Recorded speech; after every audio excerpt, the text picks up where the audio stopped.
भारत के 88% समाज को 4000 साल की गुलामी से आजादी दिलाने वाले भारत के संविधान के निर्माता, भारत के किसानों के प्रगति के रास्ते खोलने वाले, भारत के अनुसूचित जाति जनजाति पिछड़े वर्ग के जीवन में खुशहाली लाने वाले, उनके जीवन में विकास का प्रगति का मार्ग प्रशस्त करने वाले डॉक्टर बाबा साहब अम्बेडकर जी को कोटि कोटि नमन करते हुए उनके जन्मदिवस पर आप सबको शुभकामनाएं देता हूं, बधाई देता हूं। आज इस कोरोना के काल में जब कोरोना बहुत तेजी से फैल रहा है तो हमने संकल्प किया कि कोरोना होने के बावजूद भी कोविड नियमों का पालन करते हुए, फिजिकल डिस्टेंसिंग को मेंटेन करते हुए हम लोग आजादी दिलाने वाले डॉक्टर बाबा साहब अम्बेडकर जी की जयंती को जरूर मनाएंगे। और मुझे खुशी है कि आप सबने भी कोविड नियमों का पूरा पालन किया है। 1-1 मीटर की दूरी पर आप बैठे हैं, मुंह पर सबने मास्क लगा के रखा है, हाथों को सबने सैनिटाइज किया है। लेकिन दुख तब होता है जब कोविड के नियम को ना मानने पर पुलिस वाले किसी मजदूर को लाठी डंडों से पीट रहे होते हैं, जैसे कि किसी देशद्रोही को पीट रहे हो। किसी वैसे समाज के बिजनेसमैन को दुकान से निकाल कर पीटते हैं। इतने बर्बरता से लोगों को पीटा जा रहा है और दूसरी तरफ कुंभ का मेला चल रहा है, ना मास्क है ना कुछ है, लाखों लोग एकजुट होकर इकट्ठा होकर डुबकी लगा रहे हैं। क्या उनको कोरोना नहीं फैलेगा? क्या वहां पर कोविड के नॉर्म्स वहां पर लागू नहीं होते? जब हमारे देश के प्रधानमंत्री जी, गृह मंत्री जी सहित तमाम बड़े नेता हजारों की भीड़ को संबोधित करते हैं एक जगह इकट्ठा बुलाकर, तो क्या वहां कोविड के नॉर्म्स को पालन करने की छूट दे दी जाती है? उन्हीं की आंखों के सामने लोगों के चेहरे पर मास्क नहीं है तो भीड़ इकट्ठा है, और दूसरी तरफ एक अकेला आदमी मास्क बाइचांस मुंह से नीचे उतर गया तो उसको पुलिस लाठी डंडों से इस तरह पीट रही है जैसे किसी देशद्रोही को पीट रही हो। ऐसे आजाद भारत का सपना भारत के स्वतंत्रता सेनानियों ने नहीं देखा था। मैं जब जब डॉक्टर बाबा साहब अम्बेडकर जी की जीवनी को पढ़ता हूं, उनके जीवन संघर्ष को पढ़ता हूं, कई दृष्टांत ऐसे आते हैं कि यकाएक पढ़ते पढ़ते आंखों से आंसू निकल आते हैं। कभी कभी तो सूखी आ जाती है। कितना दर्द, कितनी अमानवीयता उन्होंने सही। वो चाहते तो अरबों खरबों के मालिक हो जाते, वो चाहते तो अमेरिका में या इंग्लैंड में बस जाते, लेकिन उन्होंने भारत में आकर भारत के 88% लोगों की आजादी के संघर्ष के रास्ते को क्यों चुना? मुझे लगता है इसको पढ़ने और समझने की जरूरत है। यूं तो जानवर भी अपना पेट भर लिया करते हैं, लेकिन डॉक्टर बाबा साहब अम्बेडकर जी ने केवल पेट भरना या पैसे कमाने को अपना मकसद नहीं बनाया। उन्होंने मकसद बनाया तो इतना पवित्र मकसद बनाया। एक मकसद तो यह कि भारत के अंदर 88% लोगों को धार्मिक आधार पर पढ़ने लिखने पर उनके बंदिश थी, धार्मिक आधार पर उनके व्यापार करने पर बंदिश थी, धार्मिक आधार पर उनके संपत्ति अर्जित करने पर बंदिश थी, धार्मिक आधार पर अमानवीयता थी, धार्मिक आधार पर जानवर से भी ज्यादा बदतर जिंदगी थी।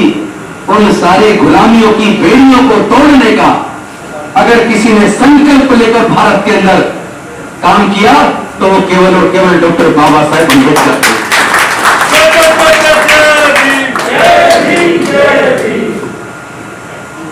लेकिन आज जरा सोच के देखो, कितनी कठिनाइयों से, कितना पूरा जीवन संघर्ष कर अपने पूरे जीवन का बलिदान देकर डॉक्टर बाबा साहेब अम्बेडकर जी ने हमें आजादी दिलाई थी। लेकिन क्या वो आजादी बरकरार रह पाई? क्या आज हमारी बहन बेटियां सुरक्षित हैं? बहन बेटियों की क्या खुलेआम इज्जत लूटकर उनकी हत्या नहीं की जा रही है? उनकी आवाज को बुलंद करने पर क्या हमारे गांव के गांव नहीं जलाए जा रहे हैं? क्या इसको आजादी कहेंगे? जो नौकरियां उन्होंने हमारे नौकरियों के रास्ते खोले थे, उन नौकरियों के रास्ते को बंद कर दिया गया।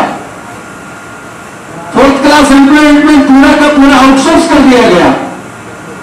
बाकी नौकरियों को भी ठेकेदारी प्रथा में दे दिया गया। पहले कहा करते थे काबिलियत नहीं है, क्वालिफाइड कैंडिडेट नहीं है। जब क्वालिफाइड कैंडिडेट लाखों की संख्या में आ गए तो कहने लगे एफिशिएंट नहीं है।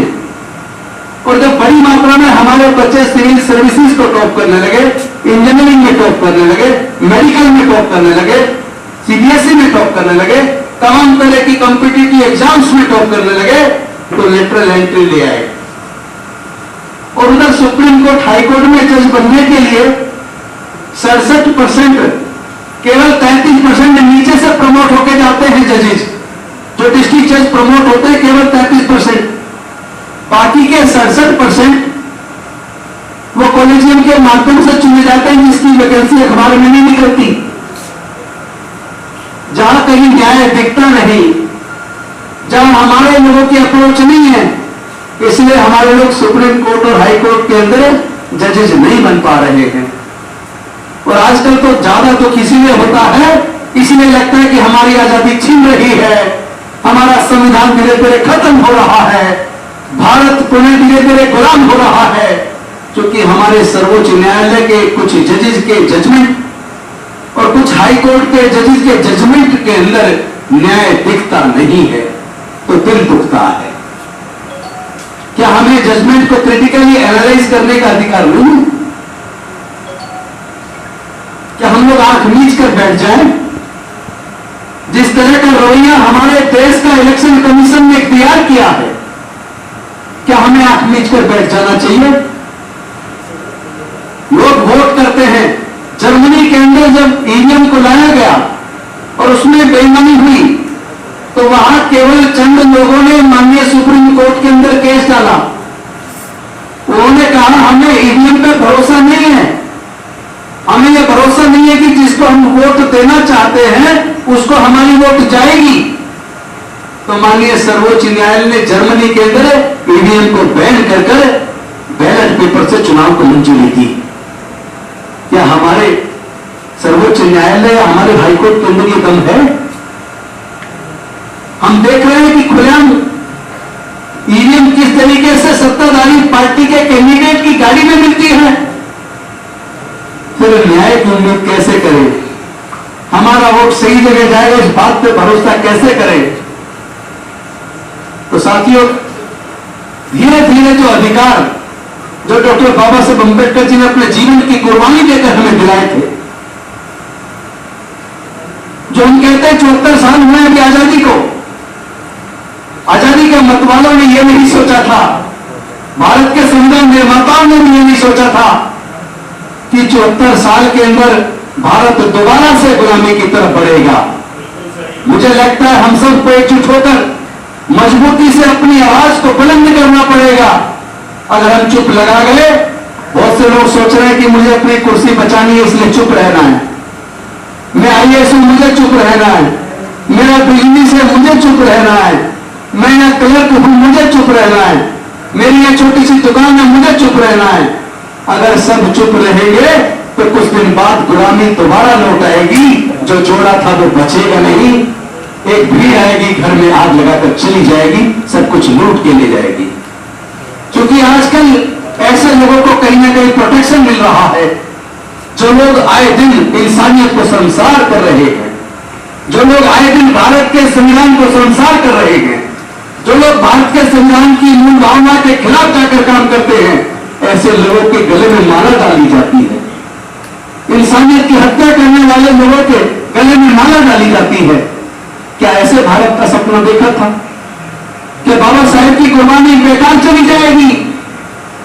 क्या हमारे 88% लोग जो 4000 साल बाद आजाद हुए, क्या वो पुनः गुलाम हो जाएंगे?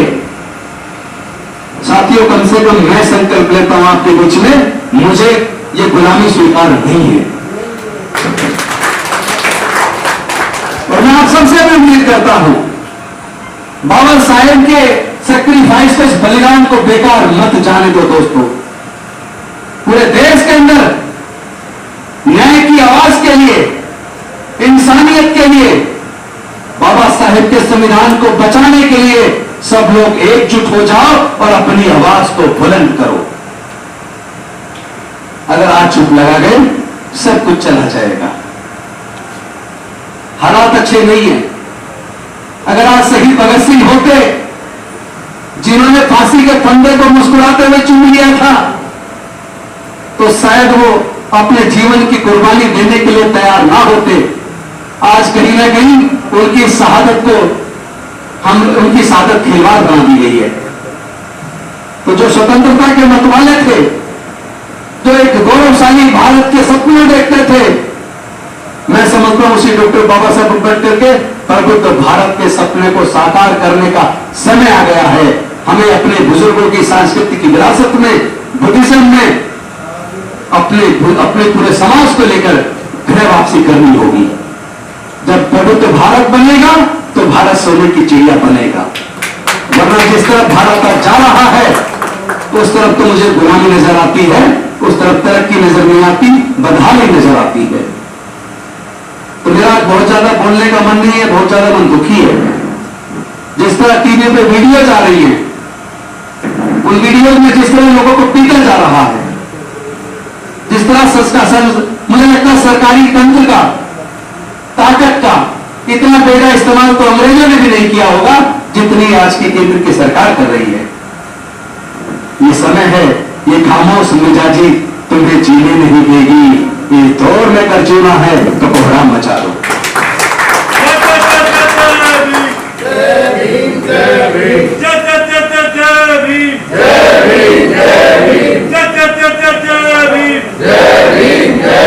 मंत्री जी संघर्ष करो, हम तुम्हारे साथ हैं। मंत्री जी संघर्ष करो, हम तुम्हारे साथ हैं। मैं समझता हूं,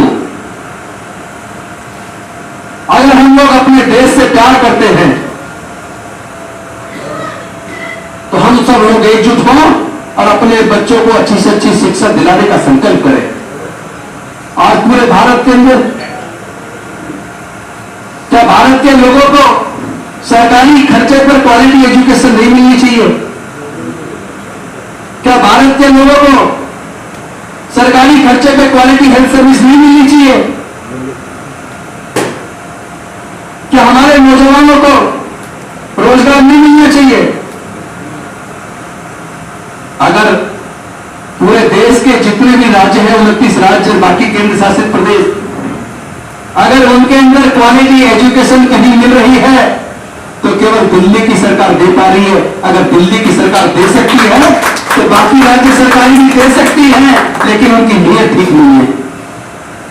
अगर दिल्ली की सरकार क्वालिटी हेल्थ सर्विस दे रही है, इसका मतलब नीयत ठीक हो तो बाकी राज्य सरकारें भी दे सकती है। अगर दिल्ली की सरकार सस्ती बिजली दे पा रही है, 200 यूनिट बिजली फ्री दे पा रही है, इसका मतलब सरकार की अगर नीयत हो तो बाकी राज्य सरकारें भी दे सकती है। आज अंत में मैं आप सबसे निवेदन करूंगा, सब लोग कम से कम न्याय की आवाज के लिए तो एकजुट हो जाओ। मुझे लगता है कि हमारे सर्वोच्च न्यायालय और हाईकोर्ट के जजेस में भी कहीं ना कहीं डर व्याप्त है। अगर देश की जनता जागरूक होकर एकजुट हो जाए तो हमारे सुप्रीम कोर्ट और हाईकोर्ट के जजेस का मनोबल बढ़ेगा। फिर केवल जजमेंट नहीं आएंगे, उनके अंदर न्याय भी नजर आएगा। क्योंकि कोई किसी भी कुर्सी पर बैठा हो है तो इंसान डर तो लगता है। कुछ लोग डर के आगे निकल जाते हैं क्योंकि डर के आगे जीत है। कुछ लोग डर के आगे घुटने टेक देते हैं। हम घुटने टेकने वाले लोगों में से नहीं है। हम डॉक्टर बाबा साहब अम्बेडकर के सिपाही हैं, डॉक्टर बाबा साहब अम्बेडकर की संतान हैं। हम इस न्याय की लड़ाई को मजबूती के साथ लड़ेंगे और जीतते रहेंगे। इन्हीं शब्दों के साथ अपनी वाणी को विराम देता हूं। बहुत बहुत धन्यवाद, सबको बहुत बहुत शुभकामनाएं। सब अपने घर में आज शाम को 7:30 बजे 14 मोमबत्ती या 14 दीपक जरूर लगाएं और अपने खुशहाली के साथ, सादगी के साथ बाबा साहब की जयंती को अपने घरों में फिजिकल डिस्टेंसिंग मेंटेन करते हुए पूरे तरह से परिवार को सुरक्षित रखते हुए जरूर मनाएं। बहुत बहुत धन्यवाद। जय भीम, जय भारत, विनम्र नमो बुधाय।